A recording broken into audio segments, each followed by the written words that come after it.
walking along the river, heading up to Piazza Michelangelo, which I will zoom in right now, and there'll be a statue up there. Let's see if I can get right there. There's a statue. When we've done this walk before. That's where we're headed. And to the left of us is the Galileo Museum of Science. And the crowd's kind of thin out here.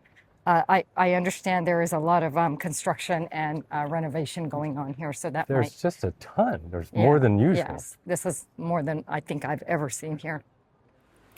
So we're crossing a bridge over the Arno, and I just thought I would show you that in some spots it really flows. And there's the Ponte Vecchio. And I'm spanning on the other side, so the Arno is a major river. Florence is dotted with modern art everywhere, and there's just one piece right there. Just thought I'd show you some of the ancient wall that was protecting Florence. As we're rounding the corner, we are heading uphill.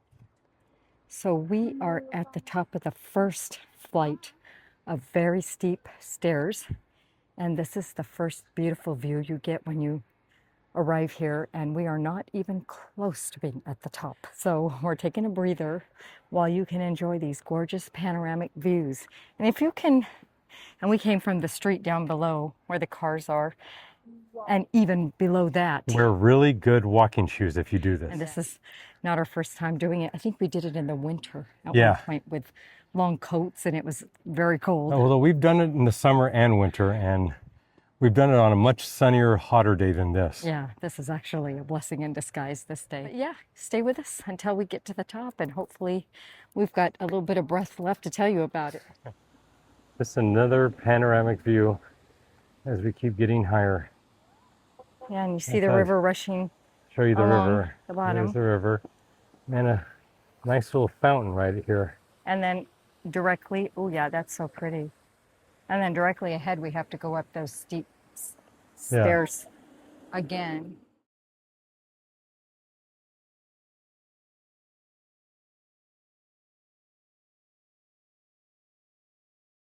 Now we've arrived in Piazzale Michelangelo, and it's famous for the panoramic views of Florence. And it's just a large, partly pedestrianized square, and it has all these stunning views of the city.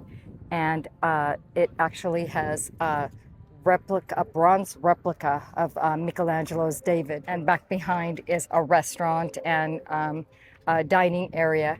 And then even further beyond is a couple of other churches that we're going to bring to you. But just behind all of these tourist knick-knacky stands is the views that we were talking about, and they just get better. And here is one of the breathtaking spots here in Piazzale Michelangelo that gives you these beautiful views of the city below. You can see the Duomo, the largest one of all, and then the Palazzo Vecchio to the left of it, which has the bell tower. I'll tell you something fascinating. The Duomo looks even big from here, and we are high above Florence, and it still looks big. Yes, and if you can't make the walk up for health reasons, or you just don't want to, or in the interest of time, you can get a taxi that can bring you up to the square, pretty close up to the square. So there are other options rather than you hot-footing it up here. Okay, so this is yet another view, and we're still climbing, and we're headed to San Miniato, an ancient church, and directly in front of us, yet another church, and I cannot remember all of these names. There's so many of them. It may be an annex to the church that we're headed to. We thought we would just show you very briefly inside the church.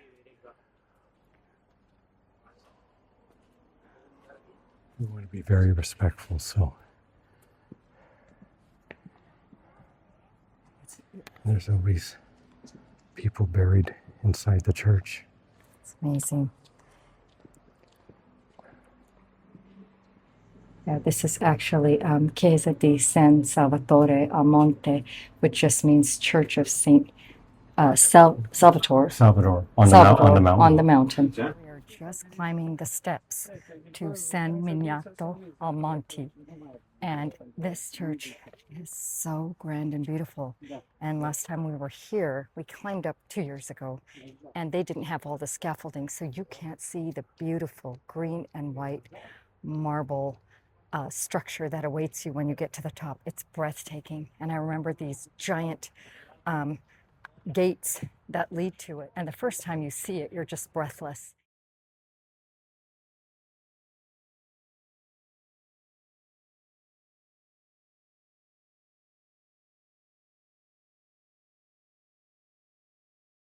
Construction began in about I think it's 1013, if I'm correct. And it's a combination of Tuscan and Romanesque architecture.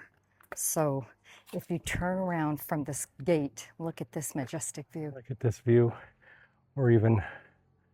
I can't even imagine how they got up here back in the day and did what they did. The top Yes, of the I'm Duomo. correct. It was 1013, and I'm not sure how far we can get in. Mike and I have actually gone behind it and looked at the cemetery and all of that, but we'll see how far we can get.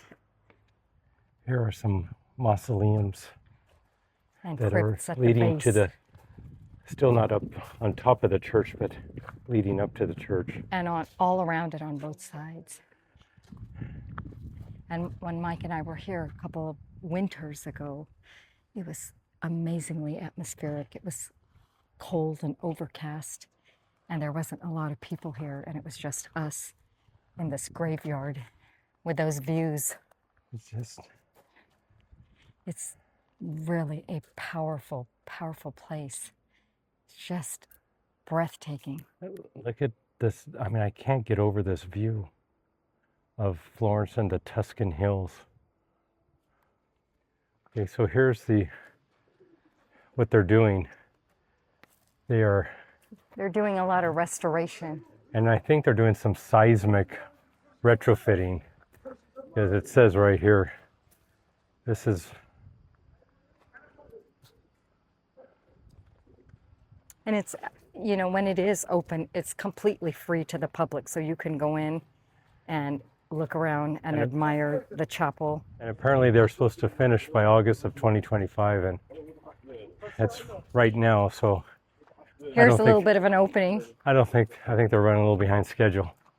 We can see a little bit inside, but they've got things pretty squared away. I wouldn't go too far up. Yeah. Okay, come on down, Mike. We're going inside the side entrance. We weren't allowed to go through that other entrance. But it's so cool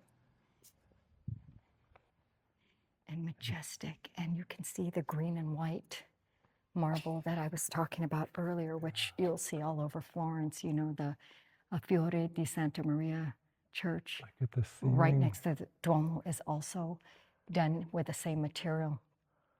And look at the altar. That is the altar, isn't it? Yeah. Oh my goodness.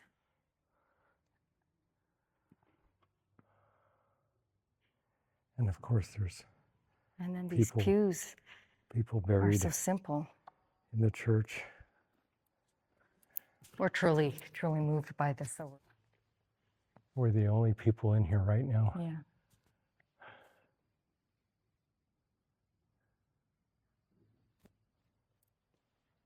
So now we're just exiting the church. And this is kind of the view that hits you when you come out of the church. So this is from the top stairs. And it just goes on and on. We send a lot of people to this store, and it's changed the name, but it's called Sapori Dintorni by Conad. Conad is a big chain of their supermarket. So this is kind of a boutique one. We get our cheese to take home from a cheese factory way in the middle of nowhere, up in the north. But we send people here who can't go out in the outskirts to buy some cheese here at the counter and have them vacuum pack it. Across the Ponte Vecchio. Tell them that you want to take the cheese home, and they'll pack it for you the way you need it packed. And it'll sit in your suitcase. Just get it at the end of your trip. So you got all your fruits and vegetables to the right, and then refrigerated items And here's a small, kind of like a panificio, and it has the breads and sandwiches and pizzas. A full grocery store, and it's And I have bought lots of souvenirs here because they have lots of wine and balsamic vinegars. And so here's the meats and the deli cheeses. section, and here's the cheeses. And you can ask them to cut it for you. They have the big chunks. They will Yeah. cut it and package it for you to And take home. At they'll least, vacuum pack it for you. buongiorno. And so here's where you can get maybe a little bite to eat, and then we usually sit down in the room there. Hello, you are more than welcome in Obsequium. I'll show you our menu to you. Inside you can find some wines by the glass or flight selection, and after it also some snacks, some food, some chopping board with cheese and meat to enjoy with a good glass of wine. I'd like to take a look a little bit, and then I'll be back to explain you anything else. Thank you. So I'm just going to go over the Obsequium menu. It's just a wine bar, and that's what people come here for. And you just stop by, get a wine of the day, anything that they recommend, and they're just listed in, all the different orders, the sweet wines, the white wines, the digestivo, whatever time it is and whatever you're interested in. You can just kind of make a selection. Here's champagnes, which is probably my drink of choice, and then the rosés, the locals, and then they have some charcuterie boards, salami and cheese, some beers, and water. Let's start with the first one, which is a Vernaccia di San Gimignano. Vernaccia is a native grape from Toscana, from the central part of Toscana, from San Gimignano area. The second one is a Vermentino. Vermentino is another native grape which we share with Sardinia Island. The difference between these two glasses is very important because the Vernaccia di San Gimignano used to be very drier, a little more mineral, less fruity and more flavorful. The opposite is for Vermentino, which is a little hotter, softer, more smoothed, very fruity, and a little bit sour at the end. When we talk about Italian sparkling wines, everybody talk about Prosecco first, okay, which is the most popular and the most produced. But the second one would be Franciacorta, which is a champenoise method, the most important denomination. After it, we have other two very important denominations in Italia, which is Alta Langa, and the other one is Trento DO. The first, so the Alta Langa is made in Piemonte, Piedmont, the Barolo and Barbaresco land, okay?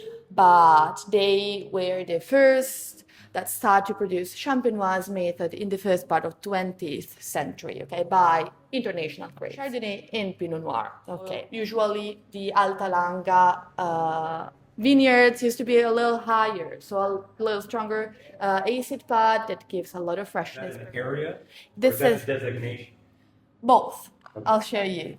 It's very So- good. Do you want to try some? Piedmont, Piemonte, ok. Denominazione di origine controllata e garantita. Guaranteed and controlled origin denomination. Very nice. It tastes a lot like champagne A to little me. more bread taste, bakery pot, a little bit of oxidation at the I end. like the acidic. It's got a lemony Yes, it is. taste. 5 different types of cheese. The first one is a fresh sheep cheese. We call it pecorino fresco, used for anything. So it's really a perfect match for everything, also melted.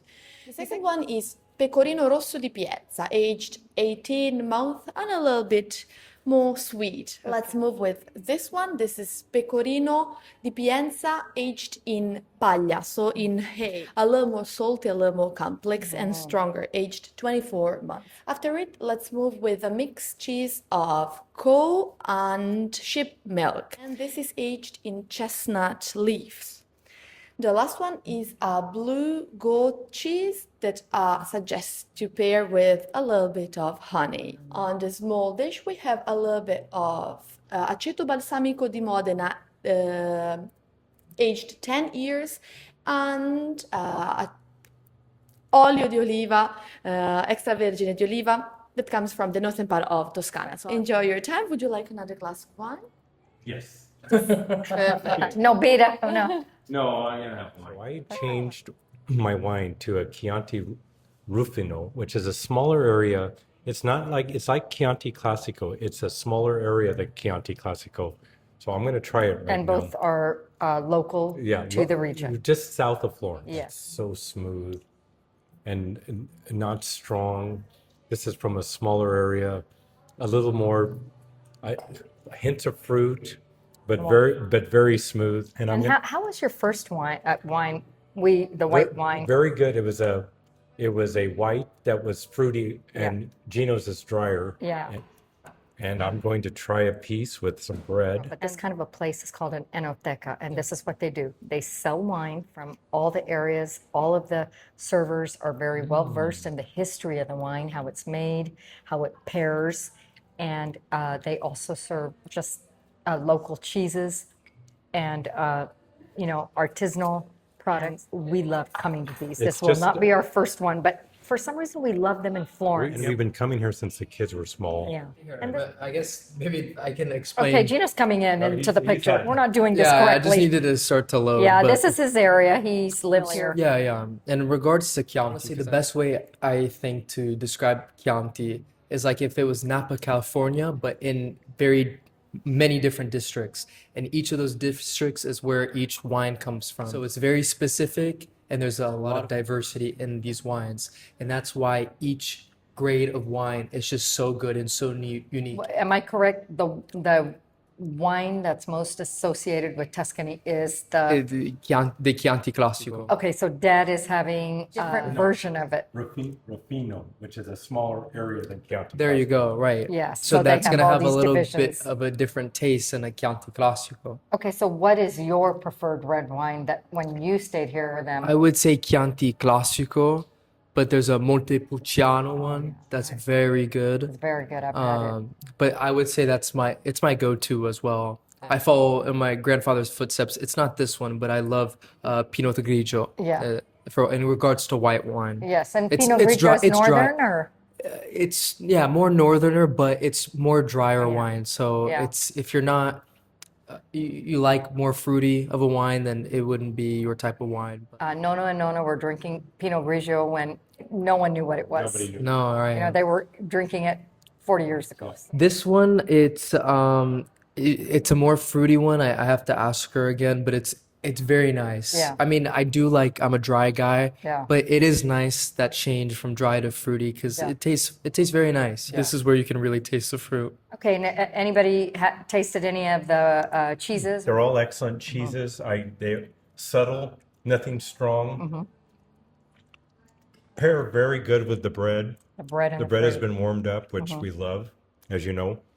And it's just a fabulous way to spend an early afternoon in Florence. Yep, and it's sprinkling outside, and Mike and I just came down from the mountain from seeing the church and the views, the beautiful skyline of Florence, and we came around the corner, and Gino located us. He met us here at Obsequium. We're having a wonderful time. We'll probably get a few more wines, and then we'll go Gino will go do his thing, and we'll maybe meet up later, and maybe not, but And we'll see you at dinner. yep, and that's Florence. So from Tuscany, from the region of the guys and the family, Thanks for watching. thanks Yep. for watching. Ciao, Ciao, ciao. ciao, ciao.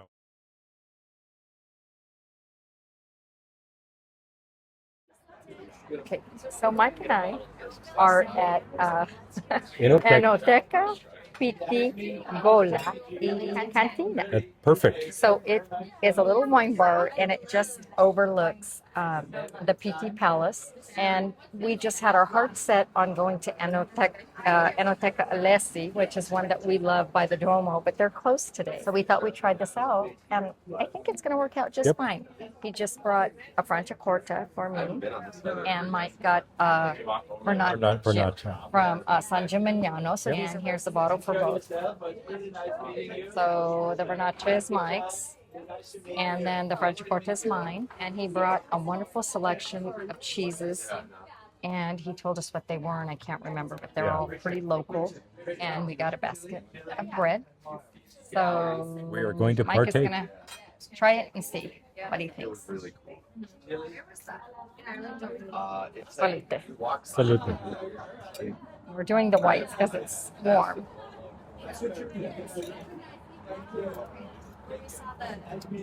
Okay, which one are you trying? It's I'm kind trying. of like a blue. I'm trying to like the blue cheese.